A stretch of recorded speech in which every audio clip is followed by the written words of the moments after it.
이번 시간에는 우리 관계형 데이터베이스의 릴레이션 구조에 대해서 같이 한번 살펴보도록 하겠습니다. 자, 여기서 이제 튜플이요. 튜플이다라고 하게 되면 얘는 각각의 행, 한 사람의 데이터 있죠. 각각의 행을 보고 우리는 튜플이라고 그렇게 부릅니다. 이 튜플을 다른 말로 뭐라 그러냐면은 기수, 대응수, 카디널러티, 카디널러티 이렇게 불러요. 해서 튜플이 됐든 기수가 됐든 대응수가 됐든 카디널러티가 됐든 다 똑같은 말입니다. 그래서 이 학생이라는 테이블에 튜플 몇 개냐? 그렇게 물어보면 4개죠. 지금 4명의 데이터가 있잖아요. 그죠? 튜플은 4가 돼요. 이 학생 릴레이션에 기수가 몇 개냐? 4요. 학생 릴레이션의 대응수가 얼마냐? 4요. 학생의 카디널러티가 얼마냐? 4요. 다 똑같은 말이에요. 그래서 몇 행으로 구성되어 있냐? 그거 얘기하는 거예요. 그래서 튜플이라는 그런 용어로 이제 사용이 돼요. 튜플이라고 나올 때도 있고요. 다른 말로 이제 기수다, 대응수다, 카디널러티다 이렇게 해서 다른 이름으로 나올 때도 있으니까 다 똑같은 말이다. 이거는 행을 뜻한다 라고 그렇게 여러분들이 기억하셔야 돼요. 그 다음에 이제 속성이요. 속성이다 라고 하게 되면 이 하나의 표를 구성하는 가장 작은 논리적인 단위를 보고 우리가 속성이라 그래요. 그래서 여기에는 이제 학번, 이름, 학년, 신장, 학과 있는데 학번이라는 속성, 이름이라는 속성, 학년이라는 속성, 신장이라는 속성, 학과라는 속성 이런 여러 개의 속성들이 모여서 이제 하나의 표가 완성이 되는 겁니다. 이 속성이라는 말을 또 다른 말로 뭐라 그러냐? 디그리라고 부르기도 해요. 디그리. 디그리라고 부르고요. 얘를 다른 말로 속성의 수, 속성수, 속성수라고 부르기도 하고요. 그 다음에 얘를 다른 말로 또 차수라고 그렇게 부르기도 합니다. 해서 여기에는 지금 속성이 몇 개 있어요? 5개가 있죠. 그래서 속성의 수는 5개, 디그리 5개, 차수 5개 그렇게 표현을 합니다. 그래서 이런 속성은 개체의 특성을 그렇게 기술해 놓은 걸 보고 얘기하고요. 얘는 각각의 필드에 해당하는 거예요. 개체의 특성을 기술한 가장 작은 논리적인 단위를 보고 우리가 속성이라고 한다라고 그렇게 기억을 하시면 됩니다. 그리고 학년에 보게 되면 2학년이다, 1학년이다, 2학년이다, 4학년이다 이런 숫자들 있죠. 이런 값들을 보고 우리가 도메인이라고 그렇게 부르는 거예요.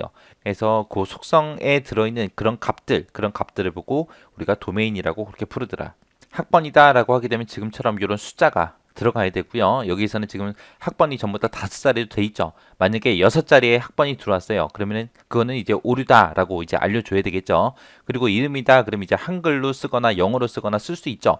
만약에 이름에 이제 숫자가 들어왔다 그러면 이제 오류가 발생하게끔 그렇게도 만들 수 있고요. 학년이다 그럼 지금 여기 보니까 4학년까지 있는 거 보니까 이게 초등학교인가 봐요. 그래서 초등학교 같은 경우에 1학년부터 시작해서 6학년까지 그렇게 있기 때문에 7이 됐든 8이 됐든 그런 숫자가 들어왔을 때 오류가 발생할 수 있도록 그렇게도 우리가 만들 수 있어요.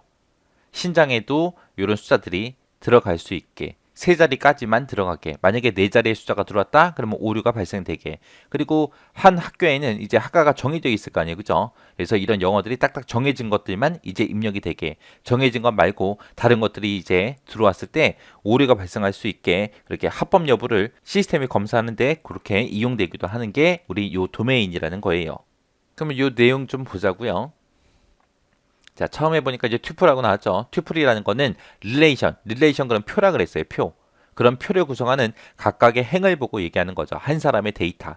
그런 한 사람의 데이터가 되기 위해서는 학번이다, 이름이다, 학년이다, 신장이다, 학과다 해서 한 사람의 그런 여러 개 속성이 모여서 구성이 된 거죠. 우리 파일 구조에서는 이 튜플을 다른 말로 뭐라고 불러요? 레코드요. 한 행. 레코드랑 똑같은 말이고요.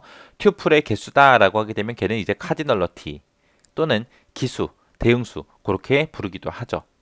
그 다음에 이제 속성이요. 속성이다라고 하게 되면 데이터베이스를 구성하는 가장 작은 그런 논리적인 단위를 보고 우리는 속성이라고 하고요. 속성이다 그러면 학번이라는 속성, 이름이라는 속성, 학년이라는 속성에서 여러 가지 그런 속성들, 그런 것들이 이제 모여서 하나의 릴레이션이 되는 거죠. 얘는 이제 파일 구조로 봤을 때 얘는 하나의 데이터 항목을 보고 우리는 속성이라 그러고요. 항목이나 데이터 필드나 똑같은 말이죠. 해서 속성, 항목, 필드 다 똑같은 말이다. 이 속성은 개체의 특성을 기술한 것이다. 해서 속성의 개수를 다른 말로 디그리, 차수 그렇게 부르더라. 다 똑같은 말이다. 요거 잘 기억하셔야 돼요. 얘요. 시험 문제에 뭐 속성의 수가 몇 개냐, 튜플의 수가 몇 개냐 그렇게 안 나와요. 안 나오고 카디널리티가 얼마냐, 디그리가 얼마냐, 차수가 얼마냐, 기수가 얼마냐, 대응수가 얼마냐 그런 식으로 말을 바꿔서 나오거든요. 그래서 이거를 정확하게 여러분들이 숙지하고 계셔야 돼요. 그래야 그 뒤로 넘어갔을 때 이런 말들이 나왔을 때 헷갈리지 않습니다. 그 다음에 이제 도메인이요. 도메인이다 라고 하게 되면 하나의 속성, 하나의 애트리뷰트가 취할 수 있는 그런 값들 있죠. 그런 원작 값들의 집합을 보고 우리는 도메인이라고 그렇게 부릅니다. 그런 값들을 이용해서 이제 합법 여부 같은 것들을 이제 시스템이 검사하는데 이용하는 거죠.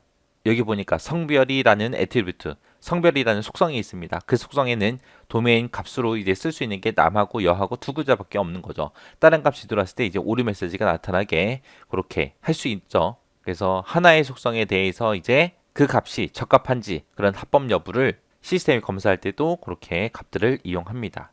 그래서 튜플이 뭔지 속성이 뭔지 도메인이 뭔지 정확하게 여러분들이 개념을 잡고 외울 거는 외우고 그 뒤로 넘어가셔야 돼요. 안 그러면 되게 헷갈려요. 꼭 기억하세요.